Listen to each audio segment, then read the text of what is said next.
آپ صلی اللہ علیہ وسلم فرمایا، ابو امامہ رضی اللہ عنہ حدیث کے راوی اور کہتے ہیں رسول اکرم صلی اللہ علیہ وسلم فرمایا اور کہا میری امت کے کچھ لوگ کھانے پینے اور لہو اور لعب میں رات گزاریں گے. مطلب ایک زمانہ آئے گا لوگ اتنے گناہگار ہو جائیں گے کہ کھیل کود میں، فالتو کاموں میں اور اس طرح کی چیزوں میں لوگ جو ہے کھانے اور پینے میں، اور کھانے اور پینے سے مراد یہاں حلال نہیں بلکہ حرام کھانے اور پینوں میں اور لہو اور لعب فالتو کاموں میں، بیکار کی چیزوں میں راتیں گزاریں گے. پھر فرمایا رات گزاریں گے، جب صبح ہوں گی تو سب کے سب خنزیر بن چکے ہوں گے. جب صبح ہوں گی تو اللہ ایسے لوگوں کو سب کے سب جو سور بنا دے گا، خنزیر بنا دے گا.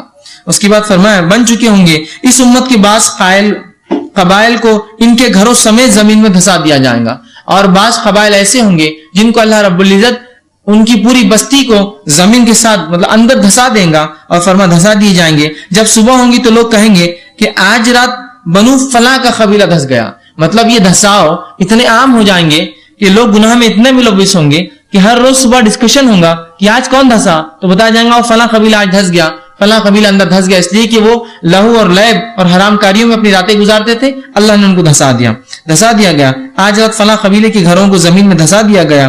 ان پر پتھروں کی بارش کی جائیں گی. اللہ کے رسول صلی اللہ علیہ وسلم فرماتے پھر ایسے لوگوں پر پتھروں کی بارش کی جائیں گی اور ان پر منحوس ہوا بھیجی جائیں گی. مطلب وہ ہوا جو پچھلی قوموں پر بھیجی گئی.